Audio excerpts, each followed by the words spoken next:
Okay, hello everybody, my name is Swag and welcome back to another Destiny 2 build. It's been quite a while since we've done some of these, but we're back into it. And we are doing a Warlock Starfire Protocol build. Now I know you've seen probably hundreds of these different builds, especially in the last few years, but Starfire Protocol is really strong right now and I want to show off a build that I have been using with Warlock and I've been enjoying it so much. So to start off, we'll start off with the weapons first. We are using basically all the solstice weapons because Festival Flight is a super strong weapon, especially for getting a lot of grenade energy. Demolitionist is a must-have for this build. I also have Blast Distributor on this, but since I'm rocking 200 grenade stat right here, Blast Distributor is not going to do anything above 200 stat. So it's a bit of a waste. Maybe if you're sat on like 160, 170 grenade stat, this could be useful. But Demolitionist is just something that is like an alternative because Blast Distributor is not going to do anything. And Demolitionist on its own is pretty good.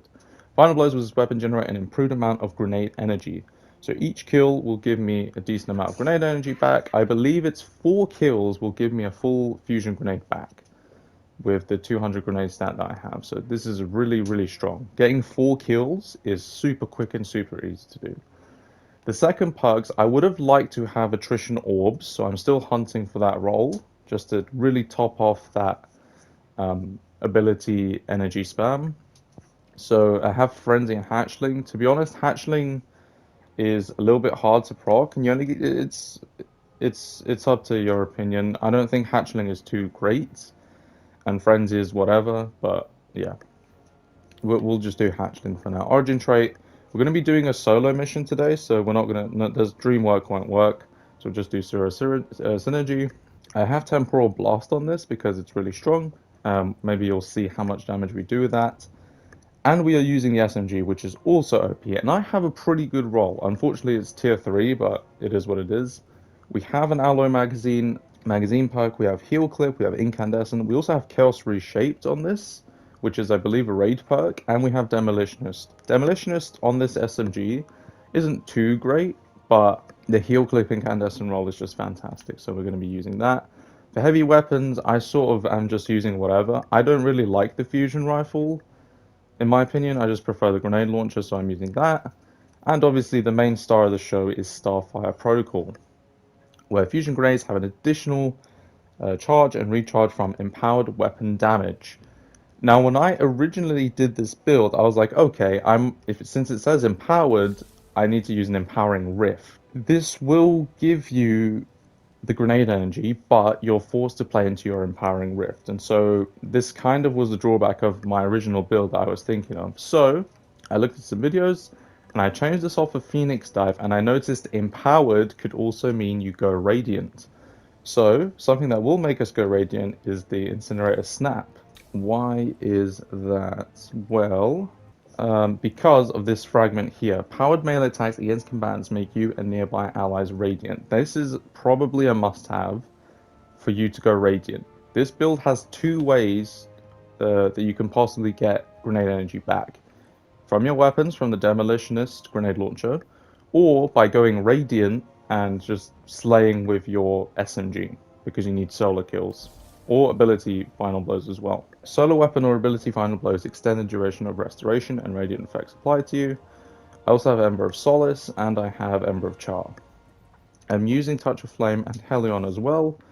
This build requires you to have fusion grenades, obviously, and this is all the goodies I'm using on the helmet. For the arms, for the boots, for the chest, we're just getting strand reserves for the grenade launcher, and the bond. Okay, the drip would be on point if I had the ornament. Like this would look so much sexier, but I don't have that much cash on me right now. That's the build. Oh, and let's do also the artifact. So the artifacts, this is what we're doing. I'm not using Radiant Shrapnel. I don't think this is good. It's kind of ass. So you'd be better off just playing into the fire sprites and the different stuff you can get for solo. So that's what I'm using right now. Let's jump into a solo mode. Right now I'm currently sat on 264 power, so I can't do master. Actually, I can do master, but I'm not going to. So we'll do expert just to show it off, and then you can get your opinions there. Alright, now that we are in, I'm going to try and show off this build both ways that you can get the grenade energy back. So we'll start off with me just throwing these grenades out. And then I'm just going to get kills with the grenade launcher. And you can see how much grenade energy we get back. So after 4 kills, we get 1 whole fusion grenade back. Now the nice thing also about this build is picking up orbs is giving us so much grenade energy back as well. So by 5 kills, or well, pretty much by 6 kills, plus having a orb, is going to give us our grenade energy back. So that's just one way of getting the grenade energy.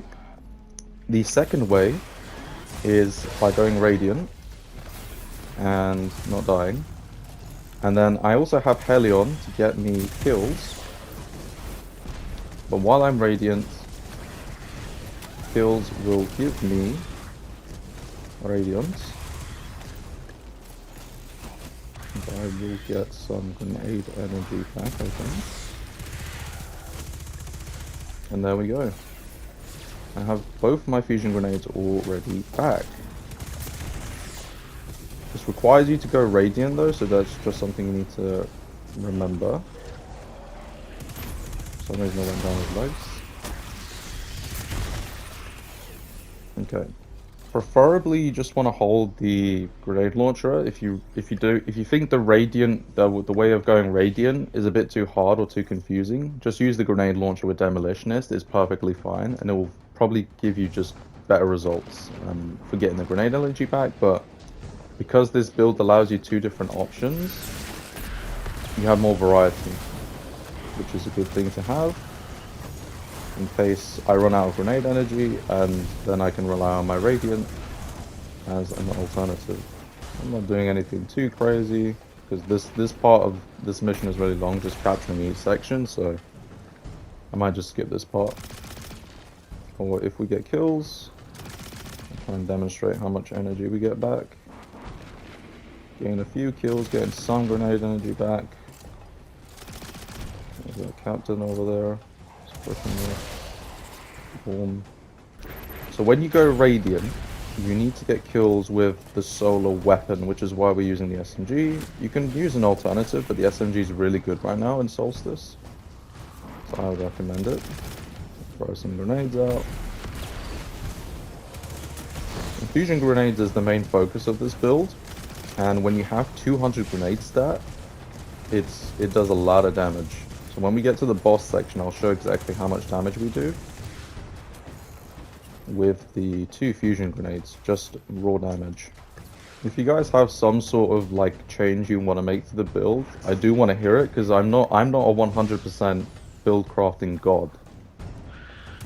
Because I'm just looking at what I think works and trying to spec into those little stats like grenade energy, and just trying to play into orbs, trying to play into demo. If you guys think there's a different play to make with a Starfire build, I would love to hear it. The more options there are, the better.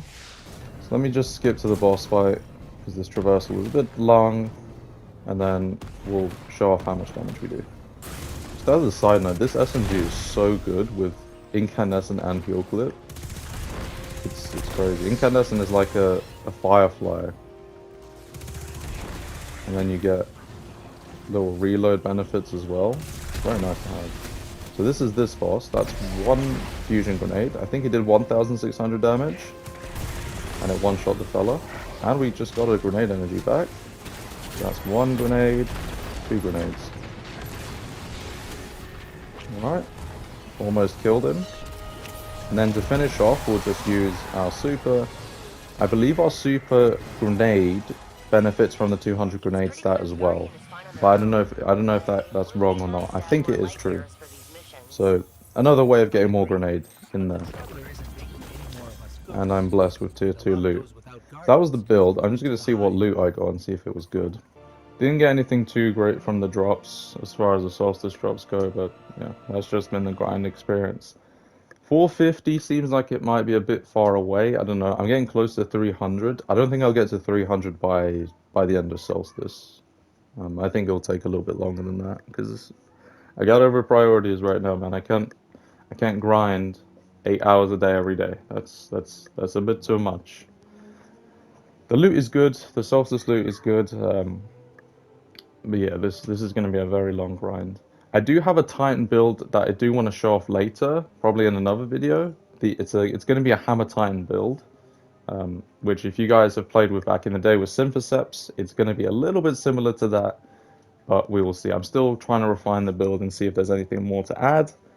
But yeah, the build is looking very crispy, and I'm enjoying that it's back in the game right now. So this was the Starfire Protocol build. I hope you guys enjoyed it, because I certainly enjoy using this on Warlock. It's currently my favorite Warlock build right now, as far as with exotics go, and it's very nice to have with this build. Obviously, I'm still hunting for the correct rolls and stuff for my grenade launcher, but still, this is a very nice build to have. So, thank you guys for watching, and stay tuned for the next build video. Bye bye.